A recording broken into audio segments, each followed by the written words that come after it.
OPR hike, not the best way to shore up ringgit. Malaysia to explore disaster management methods by Japan.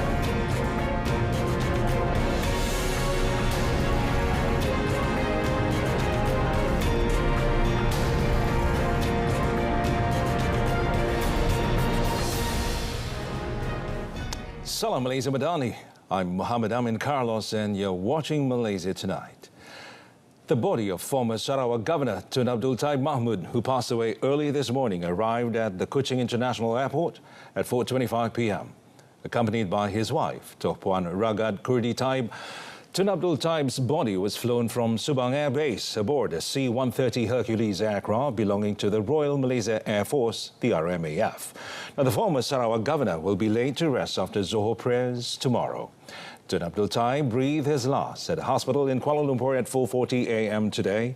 And according to a statement from the Sarawak Public Communication Unit, the remains of Tun Abdul Taib will be taken to the Sarawak State Legislative Assembly building tomorrow. And members of the public can pay their last respects between 8 a.m. and 11:30 a.m. And after that, the body will be taken to Masjid Demak near his house for prayers before a state burial at the family cemetery in Demak Jaya. Tun Abdul Taib was appointed as the 7th Yang di-Pertuan Negeri of Sarawak, replacing Tun Abang Mahmud Salahuddin Abang Barieng on 1st March 2014. And after almost 10 years holding the post, Tun Abdul Taib was replaced by Tun Dr. Wan Junaidi Tuanku Jaafar, who was sworn in as the Yang di-Pertuan Negeri on 29th of January. Prime Minister Dato' Sri Anwar Ibrahim will be chairing a special meeting on Johor Singapore's Special Economic Zone, or JSSEZ, on the 28th of February.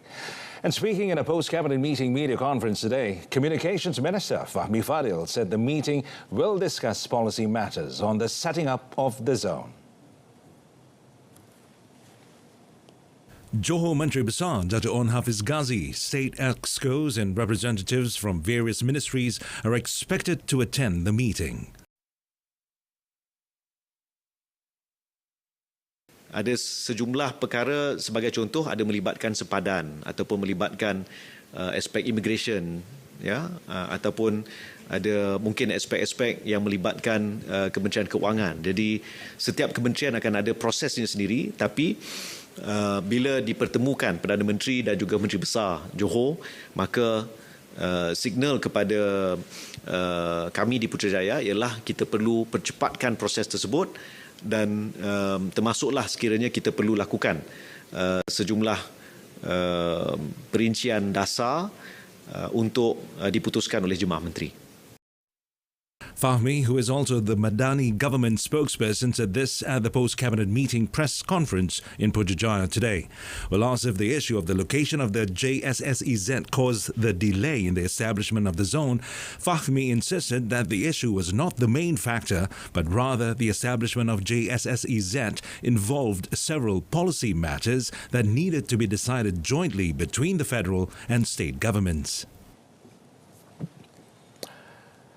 Well, raising the overnight policy rate, or OPR, to strengthen the ringgit is not a good move at present.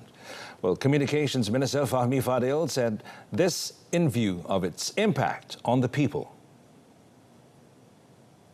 Saya ambil maklum ada setengah pihak yang memberikan komen. Saya tak pasti sama ada pihak-pihak tertentu ini mahu Bank Negara naikkan OPR. Saya jangka itu bukan satu perkara yang akan membantu rakyat pada waktu ini. Perdana Menteri juga telah menyatakan perkiraannya sudah pasti sekiranya kita naikkan OPR, kadar interest rate bagi Malaysia lebih tinggi, tapi kesannya kepada rakyat. Jadi Perdana Menteri sangat cakna tentang perkara ini dan saya rasa itu bukanlah satu langkah yang baik pada waktu ini. Explaining further, Fahmi said that depreciation of the ringgit was also not discussed in the cabinet meeting held today. The Malaysian Sharia Prosecution Department, JPSM, will be established to further strengthen the Sharia legal ecosystem in the country. Deputy Minister in the Prime Minister's Department for Religious Affairs, Dr. Zulkifli Hassan, said the matter was being discussed by the relevant quarters at all levels. He said the government is committed to implementing Sharia laws in a systematic and orderly manner, including through the proposed amendments of the Sharia Courts for Criminal Jurisdiction Act 1965, Bill 355. Pemerkasaan perundangan syariah ini telah pun dilaksanakan dan ianya berlaku begitu sistematik dan teratur, dan mungkin buat pertama kalinya kerajaan mempunyai courage untuk melaksanakan usaha-usaha tersebut bertindak secara menyeluruh, di mana bukan sahaja RUU 355, kita juga akan membawa beberapa rang undang-undang yang lain. Elaborating further, after a meeting with about 30 Muslim women's non-governmental organizations today, Dr. Zulkifli said the initiative to establish the Malaysian Sharia Judicial Academy is also the government's commitment to enhancing knowledge, skills and capacity in the Sharia court. The revenue collection of the Royal Malaysian Customs Department, or JKDM, Central Zone in 2023 has reached 37.7 billion ringgit. JKDM Central Zone Assistant Director General Norlela Ismail said this surpassed the initial target of 36.85 billion ringgit. Now, of this amount, Selangor contributed the highest collection, amounting to 19.7 billion ringgit, followed by Kuala Lumpur with 14.3 billion ringgit and KLIA at 3.7 billion ringgit. For smuggling cases, JKDM Central Zone successfully thwarted cases such as cigarette and alcohol smuggling, among others, through 1,185 seizure cases, totaling 77 million ringgit, with an estimated tax value of 105 million ringgit. In addition, an estimated 4 million ringgit was obtained from the sale of vehicles in an integrated tender manner, involving 143 vehicles that had their rights revoked. In a release statement, Norlela said that throughout last year, a total of 210 arrests were made involving seizures value at 14 million ringgit, with estimated duties of 10 million ringgit. She also called on the public to report information related to any drug smuggling activities and other items such as cigarettes, alcohol and fireworks by contacting the toll-free customs hotline at 1-800-88-8855 or the nearest customs office in all states. She said JKDM assures that the identity of each informant is kept confidential. Well, police have busted a drug syndicate with the seizure of drugs worth about 7.6 million ringgit in a condominium in Klang Valley. Bukit Aman Narcotics Criminal Investigation Department NCID Director Datuk Seri Kamarudin Maddin, well, he said 2 local Chinese men were arrested in the raid. Terdiri daripada 134.87 kg syabu, 8.25 kg Aramin 5, 25.54 kg ecstasy, 8.26 kg ketamin dan juga 6.05 kg sebut MA.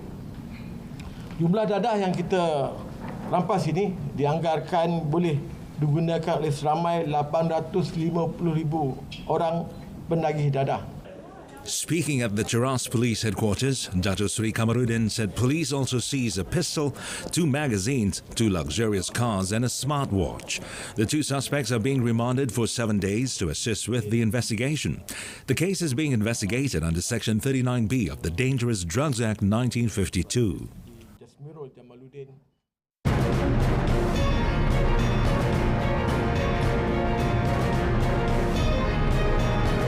Coming up next, National Infrastructure Asset Management Policy by 2025.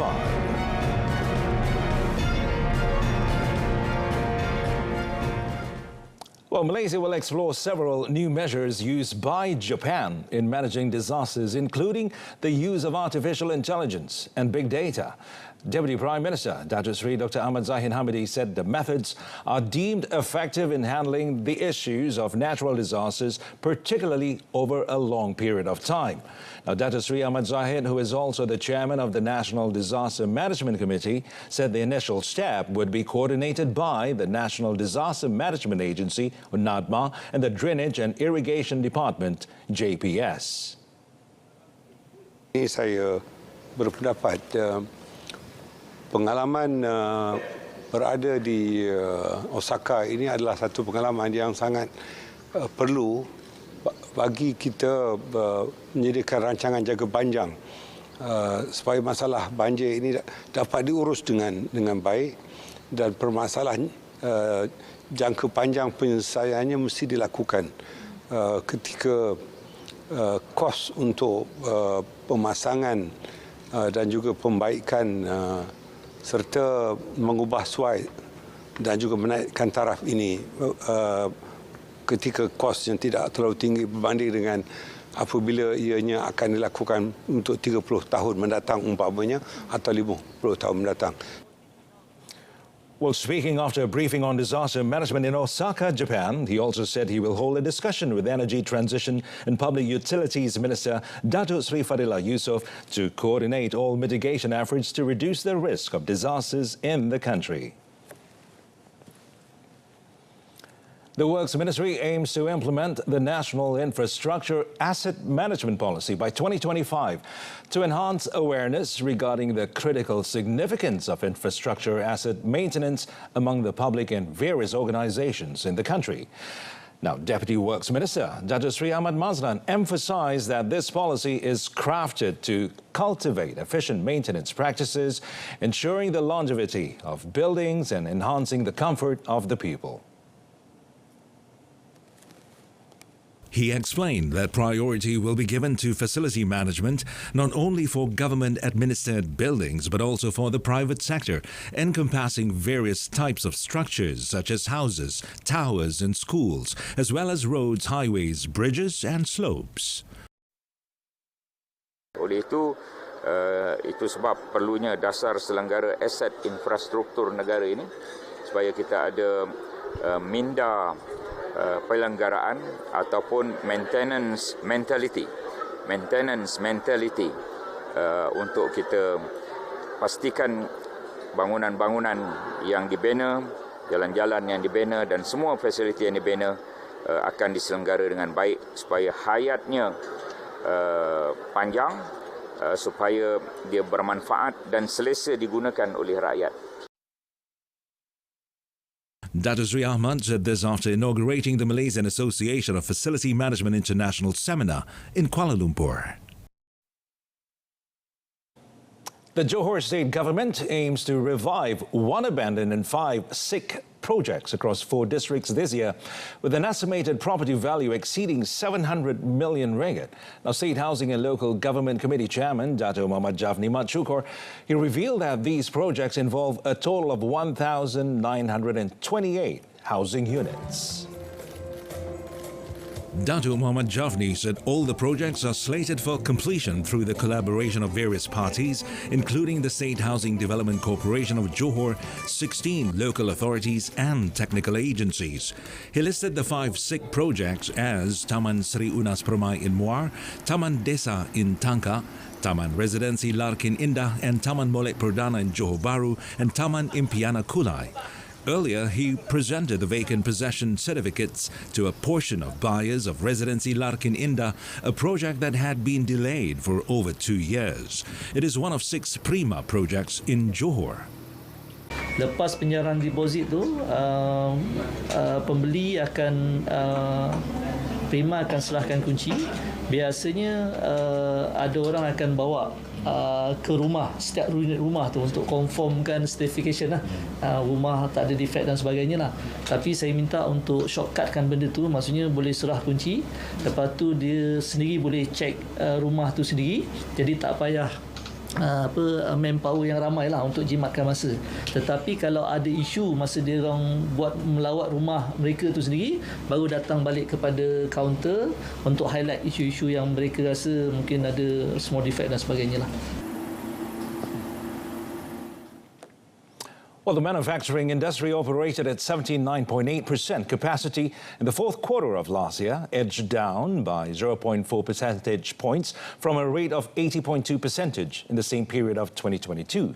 Now, Chief Statistician Dr. Muhammad Uzair Mahidin said a lower capacity utilization of the manufacturing industry was primarily attributable to decreases in the subsector of petroleum, chemical, rubber and plastic products, as well as electrical and electronic products. Well, he said the manufacturing industry operated at 79.4% capacity utilization in the third quarter of last year, down 1.9 percentage points year on year, while expanding every quarter. In a statement today, he noted that the utilization rate in the manufacturing industry exceeded 80% for 2 consecutive months, operating at 80.4% in October and 80.1% in November, while the capacity utilization rate for December last year dropped to 78.9%. The decline in the capacity utilization rate mirrored the trend of the Manufacturing Industrial Production Index, which slipped by 0.2%. Dr. Muhammad Uzair further explained that the decrease in production capacity was primarily influenced by low demand, insufficient supply of materials, and the repair and maintenance of machinery and equipment. Well, Malaysia's trade started the year with positive momentum, auguring well for an expected rebound in external trade to support firmer economic growth for 2024. Maybank Investment Bank research said the external trade figures in January may have been boosted by shipments ahead of the extended shutdowns domestically and regionally for the Chinese New Year holidays. Now, the research firm said the calendar effect can be expected to show up in the February 2024 number. So the key is to see how the 2 months of this year compare with the 2 months of 2023, plus post-February 2024 monthly trends. Now, for this year, Maybank Investment Bank currently forecasts exports and imports to rebound by 4.7% and 5.6% respectively. A major driver for the projected exports rebound this year is the projected turnaround in the electronic cycle, as the World Semiconductor Trade Statistics expects global semiconductor sales to rebound by 13.1% this year.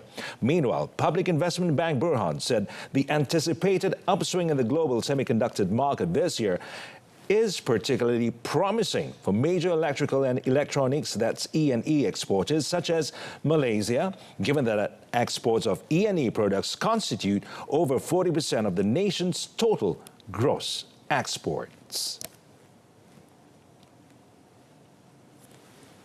Well, Boeing said it will, quote, start to compete against, unquote, China's first domestically produced passenger jet, which is being showcased at the Singapore Air Show as Beijing seeks to boost its presence in the global aviation industry. The plane, made by the state-owned Commercial Aircraft Corporation of China, known as COMAC, is a potential competitor to the market-leading A320 made by Europe's Airbus and the 737 MAX from US-based Boeing. Boeing's Commercial Marketing Managing Director for the Asia-Pacific, Dave Scholter, said the C919 is similar to what Boeing and Airbus produce in the narrow-body segment, and it could be something that airlines in the region may consider. We'll also have some of the growing challenges in terms of the support structures, et cetera, that they will have to overcome in order to be, in order to continue to compete in the market across the region. But for sure, the airplane is included in our forecast, in our long-term forecast, and it is an airplane that will continue to compete, we will start to compete against, and continue to compete with, likewise with our counterparts. The C919 has been making commercial flights in China since May and was displayed for the first time outside mainland China in Hong Kong in December, but it has yet to attract buyers outside the country.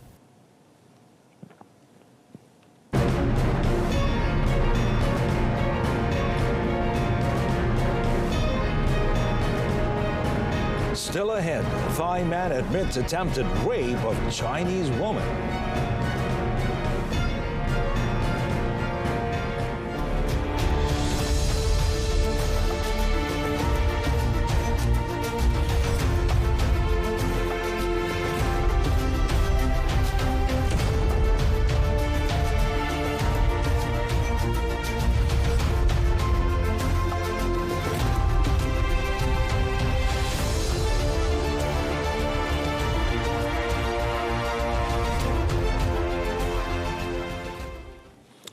And heading to our neighbor up north, police arrested a Thai man for attempting to rape and murder a Chinese woman in Pattaya. Now, the suspect confessed to the attempted rape charge but denied setting her on fire to kill her. Now, the 29-year-old Chinese victim named Mei Lin filed a complaint at the Nong Pru police station over the weekend that a Thai motorcycle rider offered her a ride from Chonburi to Pattaya, but instead took her to at a roadside forest along the Poloban Beong Road in Pattaya. Mei Lin reported that the man's attempt was unsuccessful, leading him to steal about 86,000 baht before attempting to set her on fire. Upon reviewing CCTV footage, police identified a suspicious Thai man, 41-year-old Thip Pasiri. Subsequently, officers apprehended Thip at his residence in the eastern province of Rayong and obtained a photograph of him for the identification process. Upon being presented with a lineup, Mei Lin positively identified Thip as her assailant. Well, Hong Kong's population rose 0.4% to 7.5 million in 2023, boosted by a net inflow of returning residents and people on residential schemes. Now, the government said as the financial hub marked its second year of population growth since the pandemic. Now, the increase of 30,500 people from 7.47 million in 2022 comes as the Chinese Special Administrative Region is trying to bolster its economy and international appeal after 3 years of strict COVID-19 rules. Now, the government said the population increase was the second year since normalcy resumed in the former British colony. There was a net inflow of 51,700 Hong Kong residents recorded during the period, well, it said, with 79% holding a one-way permit, a document issued by mainland China to allow them to reside in the city. Now, over the same period, a natural decrease of 21,200 was recorded, with 33,200 births and 54,400 deaths. Hong Kong's population rise comes after China's population fell for a second consecutive year in 2023 due to a record low birth rate and a wave of COVID-19 deaths.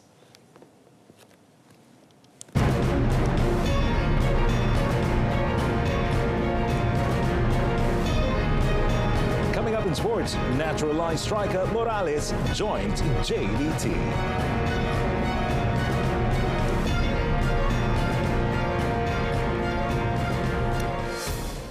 Well, after 2 decades of participation in squash, national star Wee Wern has officially announced her retirement.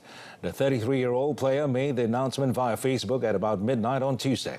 Now, she said that she's grateful to her team who stood by her, her sponsors and everyone along the way, adding that the unwavering support she received has been the driving force behind this memorable journey. The former world number 5 had earlier expressed her intention to quit when she struggled to perform her best after injuring her left anterior cruciate ligament. Wee Wern had excelled in the Professional Squash Association Tour by becoming only the second Malaysian after former great Dato' Nicol David to break into the top 5. Among the achievements of the Pulau Pinang-born Wee Wern was winning the team gold at the 2010 Asian Games in Guangzhou and the 2014 Games in Incheon. Well, after much speculation, naturalized forward Romel Morales has joined M-League champions Johor Darul Takzim or JDT for the new season. Now, the announcement was made by JDT through a 42-second video on the club's official Facebook page on Tuesday. Now, Colombia-born Morales joined JDT from KL City, and over his 3 years with KL City, Morales experienced several sweet moments, including helping the club end a 32-year wait to lift the Malaysia Cup with a surprising 2-0 victory over JDT in the 2021 final. Now, the 26-year-old earned his first cap with Harimau Malaya in the 4-0 defeat to Jordan during the first stage or group stage of the Asian Cup in Qatar. Now, his most memorable moment at the tournament was scoring a late equalizer in the 3-3 draw against South Korea. Morales will likely strengthen JDT's attacking depth, forming a formidable trio alongside Bergson da Silva and Fernando Forestieri. Well, Erling Haaland took Manchester City to within 1 point of Premier League leaders Liverpool, but the champions were made to sweat for a 1-0 win over Brentford on Tuesday. So just 2 points separate the top three in a fascinating title race, with Arsenal 1 point adrift of City with 13 games to go. Haaland was keen to make amends for a frustrating night in front of goal as City were held 1-1 at home by Chelsea on Saturday. But the Norwegian was made to wait until 19 minutes from time to break the deadlock when he raced onto Julian Alvarez's pass to slot in his 22nd goal of the season. Pep Guardiola left Kevin De Bruyne on the bench for the entire match as he manages the Belgians minutes after he missed the first 5 months of the season due to a hamstring injury. De Bruyne's ingenuity was missed as City struggled to make their domination count despite enjoying nearly 70% possession and having 25 shots on goal. The Bees were the last visiting side to win at the Etihad 14 months ago and missed their chances to spring another huge surprise.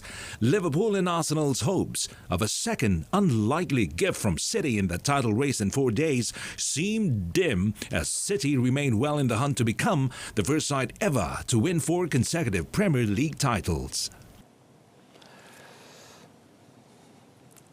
In European Championships, a late goal from substitute Marko Arnautovic gave Inter Milan a 1-0 home victory after a tough battle with Atletico Madrid in the first leg of the last 16 tie on Tuesday. Well, the Austrian striker who had replaced the injured Marcus Thuram at halftime redeemed himself following several missed chances by squeezing the ball home after Lautaro Martinez's shot was saved by goalkeeper Jan Oblak in the 79th minute. Inter dominated the match, and although Atletico had their chances, the home side's solid defense prevented the visitors from getting any attempts on target. The hosts started the second half on the attack as Federico Di Marco slipped across to Arnautovic, who slid in slightly late and ballooned the ball over from close range. And just after the hour mark, the home fans again expressed their frustration as Arnautovic, having found himself free in front of goal, sent another effort over the crossbar before the villain became the hero of the night with his late goal. It was only the second time the teams had played each other, with Atletico winning 2-0 in the UEFA Super Cup back in 2010. The return fixture is on 13 March in the Spanish capital.